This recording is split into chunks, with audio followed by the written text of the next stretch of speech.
Bismillahirrahmanirrahim. Assalamu alaikum dear viewers. Welcome to another lecture of this series. आज जो हम topic discuss करने वाले हैं वो टॉपिक आपके सामने लिखा पड़ा है और वो टॉपिक है हमारे पास pair production and annihilation of matter. बड़ा सिंपल सा कॉन्सेप्ट है and I will try my best to explain it in simple way. ठीक है, तो सबसे पहले हम बात कर लेते हैं कि पेयर प्रोडक्शन क्या है, उसके बाद हम डिस्कस करेंगे कि एनिहिलेशन ऑफ मैटर हम किसे कहते हैं। डियर व्यूअर्स, हमने प्रीवियसली जब स्पेशल थियरी ऑफ रिलेटिविटी का टॉपिक पढ़ा था तो हमने स्पेशल थियरी ऑफ रिलेटिविटी के रिजल्ट्स को डिस्कस किया होगा, आपको याद होगा। ठीक है, हमने स्पेशल थियरी ऑफ रिलेटिविटी के रिजल्ट्स में एक इक्वेशन पढ़ी थी और वो इक्वेशन हमारे पास कुछ ये थी। इक्वेशन ये थी कि E is equal to mc²। इसका मतलब क्या होता है? इसका मतलब ये होता है कि अगर हमारे पास कोई भी एक गिवन एनर्जी हो, उस एनर्जी को हम कन्वर्ट कर सकते हैं मास में, तब्दील कर सकते हैं मास में, या हमारे पास कोई भी एक मास हो तो हम उस मास में से एनर्जी यूटिलाइज कर सकते हैं, एनर्जी निकाल सकते हैं। यानी एनर्जी को आप मास में यूटिलाइज कर सकते हैं और मास को आप एनर्जी में यूटिलाइज कर सकते हैं। आज का जो टॉपिक है वो बेसिक इस इक्वेशन की बुनियाद पर है। ठीक है, हमने इस इक्वेशन को एक्सपेरिमेंटली प्रूव करके देखना है।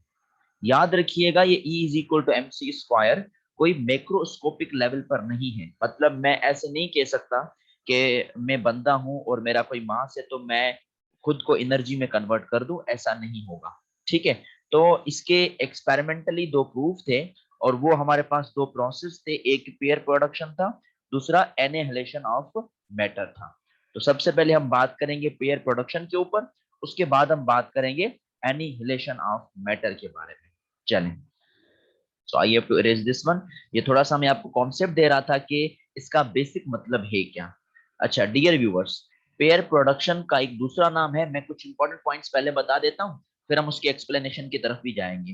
पेयर प्रोडक्शन का another नेम भी है। So pair production is also called materialisation of energy. Pair production को हम क्या कहते हैं? पेयर प्रोडक्शन को हम कहते हैं materialisation of energy. Remember this one. भाई किसी भी ऑब्जेक्टिव में या किसी भी एग्जाम्स में अगर मटीरियलाइजेशन ऑफ एनर्जी कहा जाए तो आप कहेंगे हमें पेयर प्रोडक्शन एक्सप्लेन करना है। So the first point you have to keep in mind that pair production is also called materialisation of energy. Pair production को हम मटीरियलाइजेशन ऑफ एनर्जी कहते हैं। उसके बाद पेयर प्रोडक्शन में होता क्या है? इनर पेयर प्रोडक्शन में एनर्जी जो होगी वो यूटिलाइज हो जाएगी इन मास, मास में यूटिलाइज हो जाएगी। यानी कि एनर्जी को हम कन्वर्ट कर देंगे, किसमें कन्वर्ट कर देंगे? मास या मैटर में कन्वर्ट कर देंगे। जैसे हमने अभी E is equal to mc² का कॉन्सेप्ट मैंने आपको दिया। अच्छा, उसके बाद हमारे पास ये जो गिवन एनर्जी होगी, ये एनर्जी हमारे पास कौन सी हो सकती है? ये एनर्जी कोई लो एनर्जी फोटॉन कैरी नहीं करेगा, बल्कि ये हमारे पास क्या होगा? ये एक हाई एनर्जी फोटॉन कैरी करेगा। और हाई एनर्जी फोटॉन हमारे पास कौन सा है? हम वहां पर लेंगे gamma ray photon. So we have to take here the form of energy as gamma ray photon. तो अभी हम यहाँ पर जो एनर्जी लेंगे वो कौन सी होगी? गामा रे फोटॉन की एनर्जी होगी, यानी कि एनर्जी बहुत ज्यादा चाहिए। वैसे जब हमने फोटो इलेक्ट्रिक इफेक्ट पढ़ा था तो हमने कहा था कि भाई आप जो भी लाइट यूज करेंगे उसकी इतनी ज्यादा एनर्जी नहीं होनी चाहिए। उसके बाद जब हमने कॉम्पटन इफेक्ट पढ़ा तो हमने कहा भाई अपने एक्सरे गामा फोटॉन यूज करना है। ठीक है, उसके बाद अभी जो हम पेयर प्रोडक्शन पढ़ रहे हैं उसमें हम कौन सा फोटॉन यूज करेंगे? गामा रे फोटॉन यूज करेंगे। और रियलिटी ये है कि ये प्रोडक्शन, ये पेयर प्रोडक्शन जो है ये भी किसको एक्सप्लेन करेगा? ये अगेन पार्टिकल नेचर को एक्सप्लेन करेगा। यानी कि हम यहाँ पर जिस लाइट को कंसीडर कर रहे हैं वो लाइट की नेचर हमारे पास क्या है? वो पार्टिकल नेचर है। और मैंने ऊपर लिख के दिया कि it is gamma ray photon, वो हमारे पास गामा रे फोटॉन होगा। अच्छा, इस पेयर प्रोडक्शन में होता क्या है? इसकी मतलब हमारे पास क्या बेसिक डेफिनेशन है? इस चीज को थोड़ा सा मैं एनिमेशन, थोड़ा सा इस फिगर में एक्सप्लेन कर लेता हूँ, उसके बाद हम इसकी एनिमेशन की तरफ भी जाएंगे। डियर व्यूवर्स, क्या होता है कि हमारे पास कोई भी एक गामा रे फोटॉन होगा, ये हमारे पास एक गामा रे फोटॉन है। तो यहाँ पर मैं ये जो आपको नजर आ रहा है ये हमारे पास एक गामा रे फोटॉन है। गामा रे फोटॉन के पास बहुत ज्यादा एनर्जी होती है और ये लाजमी है। और ये क्या है? इस प्रोसेस में ये चीज लाजमी है। तो हमारे पास ये गामा रे फोटॉन है, ये गामा रे फोटॉन इस न्यूक्लियस की न्यूक्लियर फील्ड के करीब से क्रॉस हो रहा है, और ये न्यूक्लियस हमारे पास क्या है, ये न्यूक्लियस हमारे पास होगा heavy nucleus. Remember this one, this nucleus must be heavy nucleus. Heavy nucleus का क्या मतलब है, हैवी न्यूक्लियस का मतलब ये है कि जिसका एटॉमिक नंबर, जिसका जो है एटॉमिक मास वो क्या होना चाहिए, वो ज्यादा होना चाहिए। So this is heavy nuclei, ये हमारे पास एक हैवी न्यूक्लियाई है। हम फोटॉन को इस हैवी न्यूक्लियाई के करीब से गुजारेंगे। तो आपके बुक पर यहाँ पर एक वर्ड लिखा पड़ा है विसिनिटी, यानी कि हम क्या करेंगे, हम इस गामा रे फोटॉन को इस न्यूक्लियाई की विसिनिटी से क्रॉस करेंगे। तो बदले में क्या होगा, ये जो गामा रे फोटॉन है ये डिसअपियर हो जाएगा, ये टूट जाएगा। किस में टूट जाएगा, ये इलेक्ट्रॉन और पॉजिट्रॉन में टूट जाएगा। तो इस प्रोसेस को हम क्या कहते हैं, इस प्रोसेस को हम पेयर प्रोडक्शन कहते हैं। तो पेयर प्रोडक्शन की डेफिनेशन क्या बनेगी, पेयर प्रोडक्शन की डेफिनेशन यही बनेगी हमारे पास।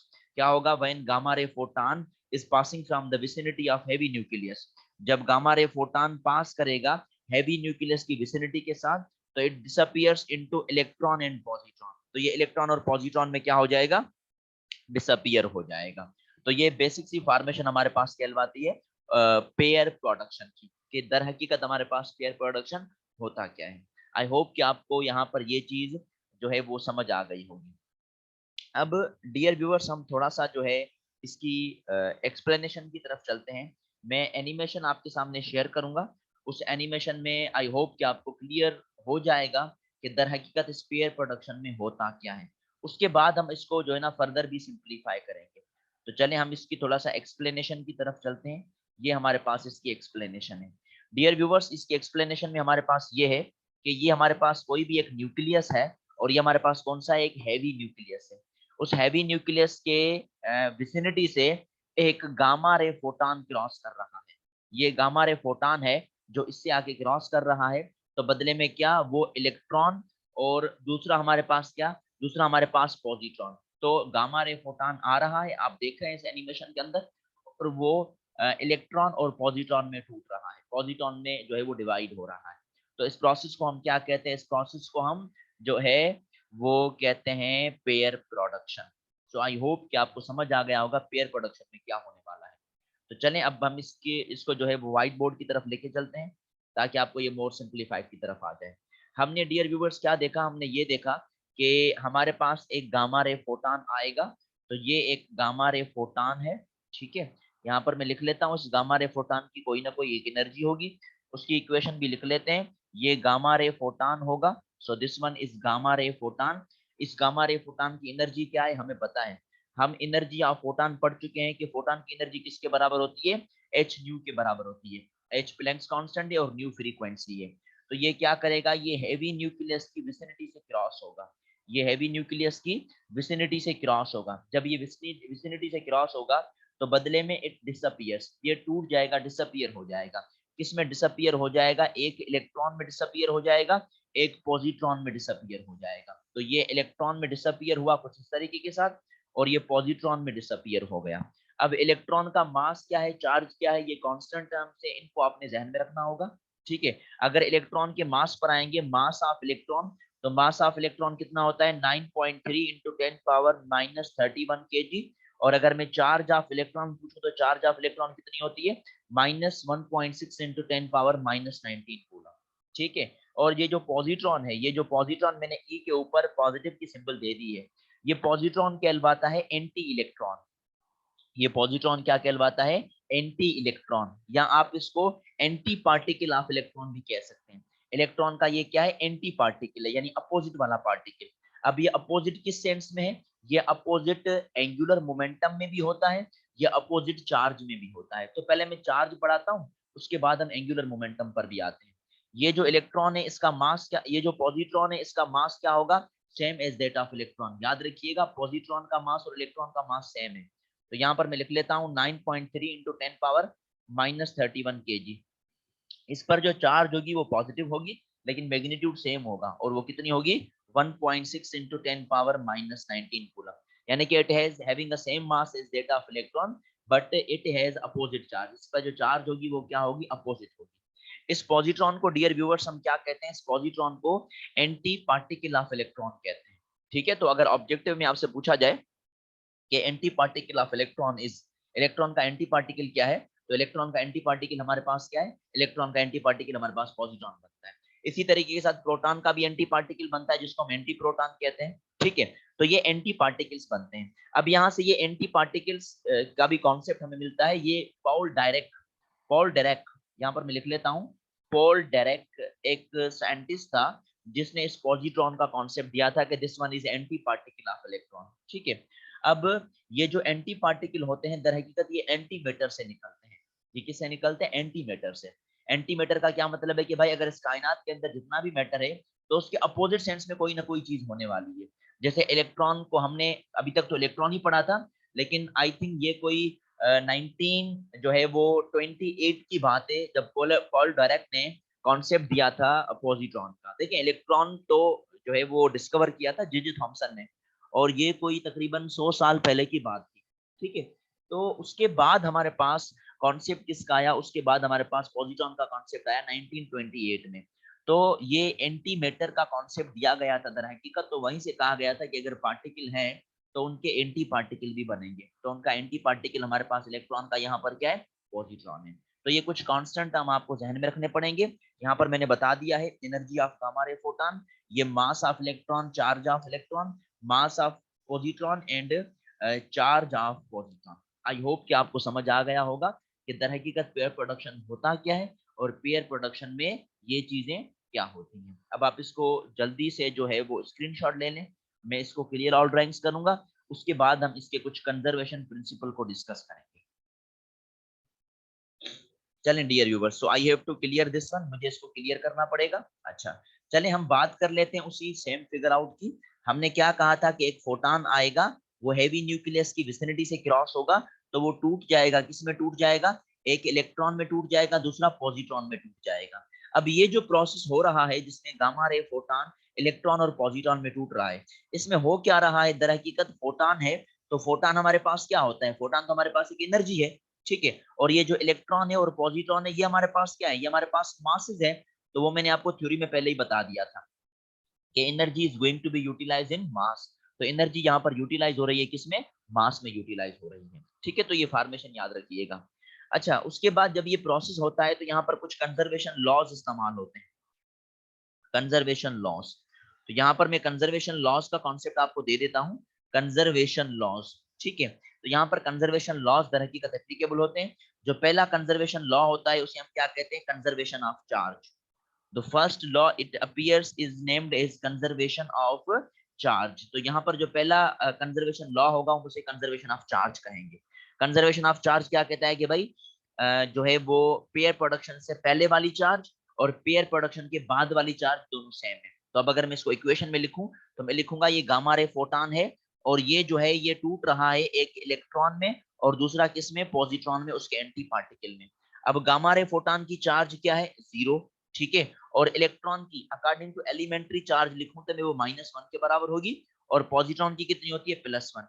अब -1 +1 किसके बराबर आ जाएगा, 0 के बराबर आ जाएगा। इसका मतलब क्या हुआ, इसका मतलब ये हुआ कि भाई इस प्रोसेस के अंदर कंजर्वेशन ऑफ चार्ज एप्लीकेबल है, चार्ज की यहाँ पर क्या हो रही है, कंजर्वेशन हो रही है। उसके बाद में दूसरा प्रिंसिपल यहाँ पर बता देता हूँ आपको, डेट वन इज कंजर्वेशन, और ये किसकी कंजर्वेशन है, ये है कंजर्वेशन ऑफ एंगुलर मोमेंटम। याद रखिएगा, यहाँ पर हम डिस्कस करेंगे कि भाई एंगुलर मोमेंटम भी कंजर्व होती है। बड़ा सिंपल सा कॉन्सेप्ट है एंगुलर मोमेंटम की कंजर्वेशन का। वो क्या कहता है, वो कहता है कि अगर इलेक्ट्रॉन जो है, अगर इलेक्ट्रॉन जो है वो इस डायरेक्शन में घूम रहा है, इस डायरेक्शन में घूम रहा है, इसे हम कहते हैं एंटी क्लॉकवाइज रोटेशन। अगर इलेक्ट्रॉन एंटी क्लॉकवाइज रोटेशन में घूम रहा है तो आपको जो पॉजिट्रॉन नजर आ रहा है वो किस रोटेशन में घूमेगा, क्लॉकवाइज रोटेशन में घूमेगा। ठीक है, तो यहाँ पर कंजर्वेशन ऑफ एंगुलर मोमेंटम इस तरीके से हम एप्लीकेबल कर सकते हैं। यानी कि इलेक्ट्रॉन जो है अगर क्लॉकवाइज में घूम रहा है तो पॉजिट्रॉन एंटी क्लॉकवाइज में घूमेगा, अगर इलेक्ट्रॉन एंटी क्लॉकवाइज में घूमेगा तो पॉजिट्रॉन जो है वो क्लॉकवाइज में घूमेगा। तो कंजर्वेशन ऑफ एंगुलर मोमेंटम भी एप्लीकेबल है। उसके बाद हम बात कर लेते हैं थर्ड वन की, और थर्ड वन हमें क्या एक्सप्लेन किया गया, थर्ड वन हमें बताया गया कंजर्वेशन ऑफ एनर्जी के लिए, कि भाई यहाँ पर कंजर्वेशन ऑफ एनर्जी भी होने वाली है। अब कंजर्वेशन ऑफ एनर्जी का बड़ा सिंपल सा कॉन्सेप्ट मैं आपको बता देता हूँ कि कंजर्वेशन ऑफ एनर्जी में दर हकीकत क्या होता है। कंजर्वेशन ऑफ एनर्जी में अभी हमने क्या पढ़ा कि एक गामा रे फोटॉन होगा और गामा रे फोटॉन किस में डिवाइड हो जाएगा, एक इलेक्ट्रॉन, एक पॉजिट्रॉन में और दूसरा इलेक्ट्रॉन में टूट जाएगा। अब जो गामा रे फोटॉन की हमने एनर्जी निकाली थी, गामा रे फोटॉन की जो एनर्जी थी, वो एनर्जी को हमने ई एच न्यू के बराबर कहा था, और वो किसके बराबर है, वो बराबर है energy of positron and energy of electron. अब किसी पार्टिकल की एनर्जी अकॉर्डिंग टू मास हम पढ़ चुके हैं, ये होती है E is equal to M C square. तो मैं इस इक्वेशन को, लेट सपोज पॉजिट्रॉन का मास m नॉट है, तो मैं पॉजिट्रॉन की एनर्जी को लिखूंगा m नॉट सी स्क्वायर, और इलेक्ट्रॉन का मास भी तो सेम है ना जैसे पॉजिट्रॉन का है, तो इसको भी मैं क्या लिखूंगा, m नॉट सी स्क्वायर। तो यहाँ पर दोनों को हम ऐड करेंगे तो क्या जवाब आएगा, 2m नॉट सी स्क्वायर। याद रखिएगा पेयर प्रोडक्शन के लिए, पेयर प्रोडक्शन के लिए कम से कम कितनी एनर्जी होनी चाहिए फोटॉन की, 2m नॉट सी स्क्वायर। ठीक है, अब 2m नॉट सी स्क्वायर को सॉल्व करें तो आपको इसकी एनर्जी का आंसर मिल जाएगा। 2m नॉट सी को स्क्वायर को मैं सॉल्व कर रहा हूँ, 2m नॉट, m नॉट क्या है, मास, तो चाहे आप इलेक्ट्रॉन का लें चाहे आप पॉजिट्रॉन का लें, दोनों का सेम मास होता है। तो यहाँ पर मैं मास लिख लेता हूँ 9.3 इंटू 10 पावर माइनस 31 kg, और इसको मल्टीप्लाई करूंगा स्पीड ऑफ लाइट तो उसका स्क्वायर हो जाएगा 3 इंटू 10 पावर 8 का स्क्वायर हो जाएगा।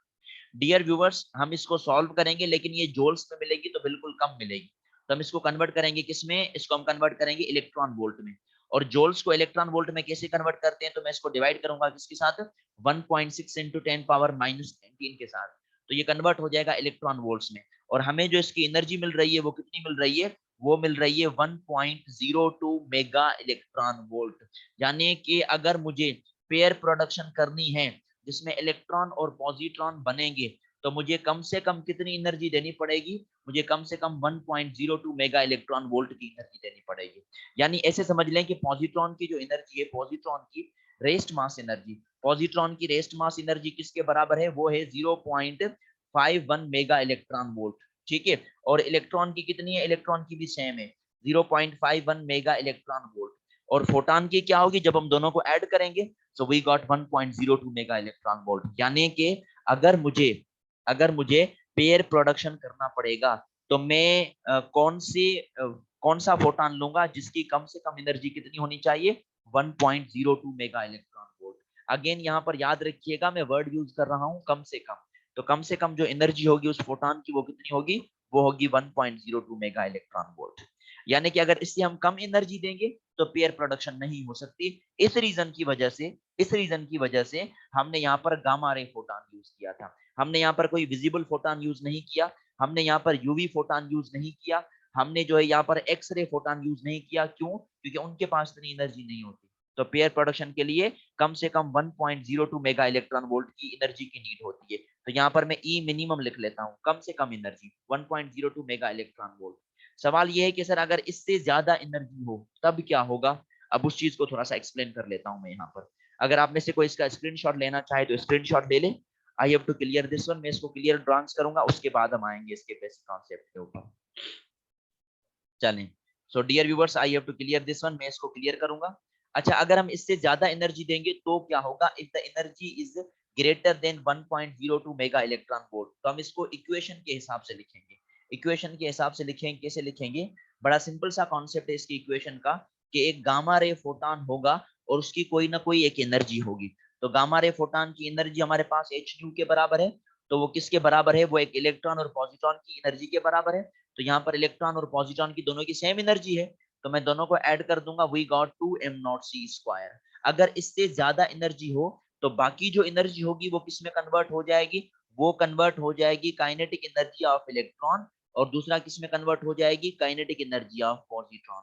यानी कि जो फोटॉन हम जिस एनर्जी का देंगे वो किस में डिवाइड हो जाएगा, वो सबसे पहले जो है वो इलेक्ट्रॉन और पॉजिट्रॉन पेयर में डिवाइड हो जाएगा 2m नॉट सी स्क्वायर के लिए, और बकाया जो एनर्जी बचेगी वो इलेक्ट्रॉन की काइनेटिक एनर्जी और पॉजिट्रॉन की काइनेटिक एनर्जी में कन्वर्ट हो जाएगी। ठीक है, तो इसका मतलब क्या हुआ कि जितनी एनर्जी दे रहे हैं उतनी एनर्जी की फॉर्मेशन हमें मिल रही है, तो इसे हम क्या कहते हैं, कंजर्वेशन ऑफ एनर्जी। तो याद रखिएगा पेयर प्रोडक्शन के लिए कंजर्वेशन ऑफ एनर्जी भी पॉसिबल है यहाँ पर। अच्छा, उसके बाद एक और पॉइंट वो ये कि ये लाजमी नहीं कि इलेक्ट्रॉन और पॉजिट्रॉन की सेम काइनेटिक एनर्जी हो। आप यहाँ पर देख सकते हैं मैंने काइनेटिक एनर्जी ऑफ जो है वो इलेक्ट्रॉन लिखा, यहाँ पर काइनेटिक एनर्जी ऑफ पॉजिट्रॉन लिखा, क्योंकि दोनों की स्पीड डिफर कर सकती है। हाँ, मानते हैं हम दोनों के मास से सेम है, लेकिन दोनों की स्पीड डिफर कर सकती है। तो याद रखिएगा ये लाजमी नहीं होता that kinetic energy of electron is equal to kinetic energy of positron, दोनों बराबर नहीं हो सकते, ये लाजमी नहीं हो सकता। तो ये बेसिक सी फॉर्मेशन रही जो हम किस में डिस्कस करते हैं, पेयर प्रोडक्शन में डिस्कस करते हैं। अच्छा, उसके बाद यहाँ पर मैं कुछ ऑब्जेक्टिव डिस्कस कर लेता हूँ, कुछ एमसीक्यूज डिस्कस कर लेते हैं। सबसे पहला सवाल ये कि क्या सिंगल फोटान, अगर हमारे पास एक फोटान जो होगा सिंगल फोटान और सिंगल गामा रे फोटान हो, वो सिंगल गामा रे फोटान हमेशा इलेक्ट्रॉन पॉजिट्रॉन ही क्यों निकालता है? भाई दो दो इलेक्ट्रॉन दो पॉजिट्रॉन निकाले, तीन इलेक्ट्रॉन तीन पॉजिट्रॉन निकाले, या जस्ट इलेक्ट्रॉन निकाले, ऐसा कभी भी नहीं हो सकता। याद रखिएगा, बड़ा सिंपल सा इसका आंसर है, क्योंकि अगर हम एक इलेक्ट्रॉन निकालेंगे या एक पॉजिट्रॉन निकालेंगे तो कंजर्वेशन ऑफ चार्ज एप्लीकेबल नहीं है। फोटॉन के ऊपर चार्ज क्या है? 0, लेकिन इलेक्ट्रॉन के ऊपर तो -1 है ना, तो ये तो डिफर कर गया। यानी कि यहाँ पर ये चीज भी नहीं हो सकती। अगर हम ज्यादा इलेक्ट्रॉन या अगर हम ज्यादा पॉजिट्रॉन लेंगे तो हमें एनर्जी 1.02 मेगा इलेक्ट्रॉन नहीं वोल्ट नहीं मिलेगी। तो यहाँ पर कंजर्वेशन प्रिंसिपल्स को ध्यान में रखते हुए हम क्या कहते हैं कि भाई एक सिंगल फोटॉन जो है वो सिंगल इलेक्ट्रॉन या दो इलेक्ट्रॉन दो फोटॉन जनरेट नहीं कर सकता, बल्कि एक इलेक्ट्रॉन और उसका एक एंटी पार्टिकल, जिसको हम क्या कह रहे हैं, जिसको हम पॉजिट्रॉन का नाम दे रहे हैं। तो ये थोड़ा सा कॉन्सेप्ट याद कीजिएगा जो मैं आपको इन ऑब्जेक्टिव्स के पॉइंट में बता रहा हूँ। अच्छा, उसके बाद कुछ और ऑब्जेक्टिव्स दे गए that what is the minimum frequency here. हमने मिनिमम एनर्जी तो ढूंढ ली, हमारे पास मिनिमम फ्रीक्वेंसी क्या होगी, और मिनिमम फ्रीक्वेंसी के बाद अगर हमें मिनिमम वेवलेंथ चाहिए तो मिनिमम वेवलेंथ हम कैसे देखेंगे। मैं डायरेक्ट भी इसको बता सकता हूँ, लेकिन फॉर्मेशन पुट कर देता हूँ कि फॉर्मेशन कैसे सॉल्व करेंगे। हमने एनर्जी ऑफ फोटॉन का एग्जांपल पढ़ा कि वो h न्यू के बराबर है, और ये E मिनिमम है, ठीक है, और ये जो न्यू है वो न्यू भी क्या है, हमारे पास मिनिमम है। और अगर हमें न्यू मिनिमम चाहिए तो इसको हम कैसे सॉल्व करेंगे? इसको हम सॉल्व करेंगे energy minimum divided by h। अब एनर्जी मिनिमम की वैल्यू आपको गिवन है कितनी, 1.02 मेगा इलेक्ट्रॉन वोल्ट। आप इसको सबसे पहले एसआई यूनिट में कन्वर्ट करेंगे, जूल्स में, फिर डिवाइड करेंगे h की वैल्यू के साथ, और h की वैल्यू कितनी है, 6.63 into 10 power -34 joule into second. तो इसमें हम इसको कन्वर्ट करेंगे। याद रखिएगा एनर्जी मेगा इलेक्ट्रॉन वोल्ट्स में यहाँ पर नहीं लेंगे, बल्कि इसको जूल में कन्वर्ट करेंगे। और जूल में कैसे कन्वर्ट करते हैं, मल्टीप्लाई बाय 1.6 into 10 पावर -19। तो इलेक्ट्रॉन वोल्ट में जो भी आंसर आ रहा है ना, हम उसको मल्टीप्लाई करेंगे 1.6 into 10 पावर -19। चले मैं यहाँ पर इसको कर लेता हूँ ताकि आपके लिए क्लियर हो जाए। भाई 1.02 को मैं सेम रखूंगा, और ये मेगा जो है ये किसके बराबर होता है, ये बराबर होता है 10 पावर 6 के। ये इलेक्ट्रॉन वोल्ट को जूल में कन्वर्ट करना है तो 1.6 into 10 पावर -19 जूल से मैं मल्टीप्लाई करूंगा, और इसको डिवाइड करेंगे किसके साथ, 6.63 into 10 power -34 joule into second. तो बदले में इसका जो आंसर आएगा वो मैं बता देता हूं आपको कि जो मिनिमम फ्रीक्वेंसी होगी वो कितनी होगी, वो होगी 2.47 into 10 पावर 20 हर्ट्ज। यानी कि अगर हमारे पास पेयर प्रोडक्शन हो तो पेयर प्रोडक्शन के लिए कम से कम कितनी फ्रीक्वेंसी होनी चाहिए, 2.47 into 10 पावर 20 हर्ट्ज। इसी तरीके के साथ अगर मैं आपको कहूं कि भाई अगर मुझे कम से कम वेवलेंथ चाहिए उस गामा रे फोटॉन की, तो कम से कम वेवलेंथ कैसे डिटरमाइन करेंगे, बड़ा सिंपल सी इक्वेशन है। हम क्या करेंगे, हम ये इक्वेशन पुट करेंगे, c is equal to nu into lambda. ये आप पढ़ चुके हैं, speed is equal to frequency multiply by wavelength. अब अगर मुझे वेवलेंथ चाहिए तो वेवलेंथ किसके बराबर आ जाएगी, c डिवाइडेड बाय फ्रीक्वेंसी। तो ये फ्रीक्वेंसी क्या है, मिनिमम, याद रखिएगा। सब्स्टिट्यूट द वैल्यूज, c की वैल्यू कितनी होती है, 3 into 10 पावर 8 मीटर पर सेकंड, और न्यू मिनिमम की वैल्यू अभी हमने निकाली, वो कितनी निकाली हमने, वो निकाली 2.47 into 10 पावर 20 हर्ट्ज। ठीक है, तो यहाँ पर मैं लिख लेता हूँ 20 हर्ट्ज, या हम इसको सेकंड इनवर्स भी कह सकते हैं। तो जब आप इसको सॉल्व करेंगे तो आपको जो मिनिमम वेवलेंथ मिलेगी, lambda minimum for pair production, वो किसके बराबर होगी, वो हमारे पास होगी 1.2 into 10 पावर -12 मीटर्स। यानी कि जो फोटॉन यूज करेंगे उसकी कम से कम वेवलेंथ कितनी होनी चाहिए, 1.2 into 10 पावर -12 वोल्ट्स। कम से कम फ्रीक्वेंसी कितनी होनी चाहिए, 2.47 into 10 पावर 20 हर्ट्ज, और कम से कम एनर्जी कितनी होनी चाहिए, 1.02 मेगा इलेक्ट्रॉन वोल्ट। तो ये बड़े सिंपल से कॉन्सेप्ट कंजर्वेशन की बुनियाद पर याद रखिएगा। उसके बाद एक और पॉइंट रह रही है, तो हमारे पास पेयर प्रोडक्शन कंप्लीट हो जाएगा। अच्छा, अगर आप में से कोई स्क्रीनशॉट लेना चाहे तो ले ले। वो जो लास्ट पॉइंट रह गई वो मैं ये बता रहा था कि ये जो कंजर्वेशन लॉज है, यहाँ पर कंजर्वेशन ऑफ मोमेंटम भी एप्लीकेबल है, कंजर्वेशन ऑफ मोमेंटम भी एप्लीकेबल है दर हकीकत। तो यहाँ पर कंजर्वेशन ऑफ मोमेंटम भी क्या हो जाती है, एप्लीकेबल होती है। तो मैं यहाँ से इसको इरेज कर रहा हूँ, और अभी में हम थोड़ा सा कंजर्वेशन ऑफ मोमेंटम के लिए बात करते हैं, तो यहाँ से एक और ऑब्जेक्ट भी हमारे पास क्लियर हो जाता है। भाई याद रखिएगा कंजर्वेशन ऑफ मोमेंटम भी एप्लीकेबल है यहाँ पर, तो यहाँ पर मैं लिख लेता हूँ कंजर्वेशन ऑफ मोमेंटम। मोमेंटम की कंजर्वेशन भी लाजमी है यहाँ पर, conservation of momentum. Conservation of momentum दर हकीकत डायरेक्शन की बुनियाद पर होता है, और इसको मैं मजीद डिस्कस नहीं करूंगा, लेकिन बस ये याद रखिएगा कि मोमेंटम यहाँ पर कंजर्व है किसकी बुनियाद पर, on the basis of direction, direction की बुनियाद पर, क्योंकि इलेक्ट्रॉन ऊपर की तरफ जा रहा है तो पॉजिट्रॉन नीचे की तरफ आ रहा है, डायरेक्शन की बुनियाद पर हम कंजर्वेशन ऑफ मोमेंटम कहते हैं। और अगर ये कंजर्वेशन ऑफ मोमेंटम एप्लीकेबल है तो इसी रीजन की वजह से, याद रखिएगा इसी रीजन की वजह से जो पेयर प्रोडक्शन है वो वैक्यूम में नहीं होता, फ्री स्पेस में नहीं होता। Pair production does not occur, ये नहीं हो सकता, किस में नहीं हो सकता, does not occur in vacuum, ये वैक्यूम में नहीं हो सकता, फ्री स्पेस में नहीं हो सकता। क्यों? क्योंकि कंजर्वेशन ऑफ मोमेंटम यहाँ पर एप्लीकेबल है। तो आई होप कि आपको पेयर प्रोडक्शन समझ में आ गया होगा।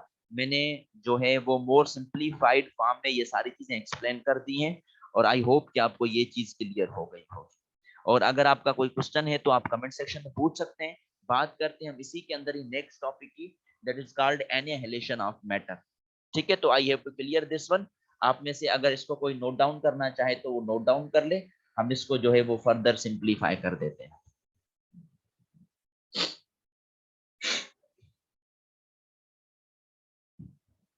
चलें डियर व्यूअर्स, अब मैं इसको क्लियर आउटलाइंस करता हूं और हम नेक्स्ट टॉपिक पर आते हैं, that is called annihilation of matter. ठीक है भाई, एनाहिलेशन ऑफ मैटर जो है ना वो कन्वर्स प्रोसेस है, रिवर्स प्रोसेस है। किसका रिवर्स प्रोसेस है? पेयर प्रोडक्शन का रिवर्स प्रोसेस है। पेयर प्रोडक्शन में क्या हो रहा था? Energy is going to be utilize in matter, जो एनर्जी है वो मास या मैटर में यूटिलाइज हो रही है। तो एनिहिलेशन में क्या होता है? एनिहिलेशन में जो मास या मैटर होता है ना वो यूटिलाइज हो जाता है, किसमें? वो यूटिलाइज हो जाता है एनर्जी में। वो किसमें यूटिलाइज हो जाता है? एनर्जी में यूटिलाइज होता है। Remember this one, annihilation of matter का मतलब क्या है? That mass is going to be utilize in energy, जो मास है वो एनर्जी में यूटिलाइज हो जाता है। अब मास एनर्जी में कैसे यूटिलाइज हो जाता है, इस चीज को हम यहाँ पर देख लेते हैं। डियर व्यूवर्स, हमने कहा कि हमारे पास एक इलेक्ट्रॉन है और इलेक्ट्रॉन ट्रेवल कर रहा है इस डायरेक्शन में, ठीक है, और यहाँ पर पॉजिट्रॉन है, पॉजिट्रॉन इसके अपोजिट डायरेक्शन में ट्रेवल कर रहा है, both are travelling in opposite direction. तो दोनों अब एक दूसरे के साथ इंटरेक्ट कर रहे हैं, दोनों एक दूसरे के साथ कंबाइन हो रहे हैं, तो ये एनिहिलेट हो रहे हैं। और ये एनिहिलेट यानी कंबाइन होना या टूटना समझते हैं। When electron and positron are annihilate they destroy each other, वो एक दूसरे को डिस्ट्रॉय करेंगे, तो बदले में हमें दो गामा रे फोटॉन्स मिलेंगे, लेकिन वो कुछ इस फॉर्म में मिलेंगे कि एक अगर राइट साइड जाएगा तो दूसरा लेफ्ट साइड जाएगा, अगर एक लेफ्ट साइड जाएगा तो दूसरा राइट साइड जाएगा। तो हमारे पास ये गामा रे फोटॉन है, ये गामा रे फोटॉन है। अब इसी चीज, अच्छा यहाँ पर infinite amount of energy release होगी। ये जो गामा रे फोटॉन आपको नजर आ रहे हैं ना, ये इनफाइनाइट अमाउंट ऑफ एनर्जी में क्या हो रहे हैं? यूटिलाइज हो रहे हैं यहाँ पर। अच्छा, उसके बाद जो हम नेक्स्ट कॉन्सेप्ट यहाँ पर यूज करेंगे इस एनिहिलेशन ऑफ मैटर में, वो होगा कंजर्वेशन ऑफ चार्ज। चार्ज का कंजर्व होना, कि चार्ज का कंजर्व होना यहाँ पर एप्लीकेबल है या नहीं, तो वो मैं बता देता हूँ भाई। इलेक्ट्रॉन के ऊपर चार्ज क्या है? -1 एलिमेंट्री, और पॉजिट्रॉन के ऊपर क्या है? +1। फोटॉन के ऊपर क्या होती है? 0, तो यहाँ पर भी क्या हो जाएगी? 0। अब ये -1 +1 क्या हो जाएंगे? कैंसिल हो जाएंगे। तो बिफोर एनिहिलेट और आफ्टर एनिहिलेट हमें चार्ज क्या मिली? 0 के बराबर। तो मैं क्या कहूंगा यहाँ पर? मैं कहूंगा चार्ज इज कंजर्व्ड। तो यहाँ पर हमें चार्ज क्या मिल जाएगी? हमें यहाँ पर चार्ज कंजर्व्ड मिल जाएगी। पहली पॉइंट तो ये। उसके बाद हमारे पास यहाँ पर कंजर्वेशन ऑफ एनर्जी आएगी। कंजर्वेशन ऑफ एनर्जी का बड़ा सिंपल सा कॉन्सेप्ट है। इलेक्ट्रॉन की रेस्ट मास एनर्जी हमने कितनी निकाली थी? 0.51 मेगा इलेक्ट्रॉन वोल्ट, और पॉजिट्रॉन की भी कितनी थी? 0.5 मेगा इलेक्ट्रॉन वोल्ट। दोनों आपस में ऐड हो जाएंगे तो कितना आंसर आएगा? 1.02 मेगा इलेक्ट्रॉन वोल्ट। लेकिन वो बदले में हमें फोटॉन्स कितने मिल रहे थे? बदले में हमें 2 गामा रे फोटॉन मिल रहे थे। तो ये जो एनर्जी है ये इक्वली डिवाइड हो जाएगी इन 2 गामा रे फोटॉन में। अगर 2 गामा रे फोटॉन में इक्वली डिवाइड हो रही है ये एनर्जी, तो बदले में क्या होगा? बदले में जो ईच फोटॉन है उसकी एनर्जी किसके बराबर आ जाएगी? उसकी एनर्जी बराबर आ जाएगी 0.51 मेगा इलेक्ट्रॉन वोल्ट। यानी कि हर फोटॉन की, ईच फोटॉन, क्योंकि 2 फोटॉन बने हैं ना, तो ईच फोटॉन की एनर्जी क्या है? 0.51 मेगा इलेक्ट्रॉन वोल्ट।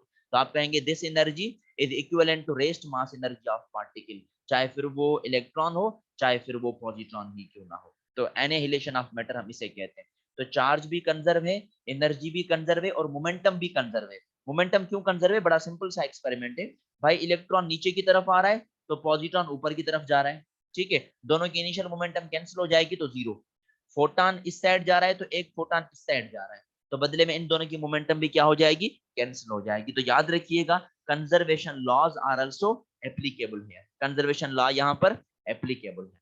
आई होप कि आपको समझ आ गया होगा that what is pair production and what is annihilation of matter.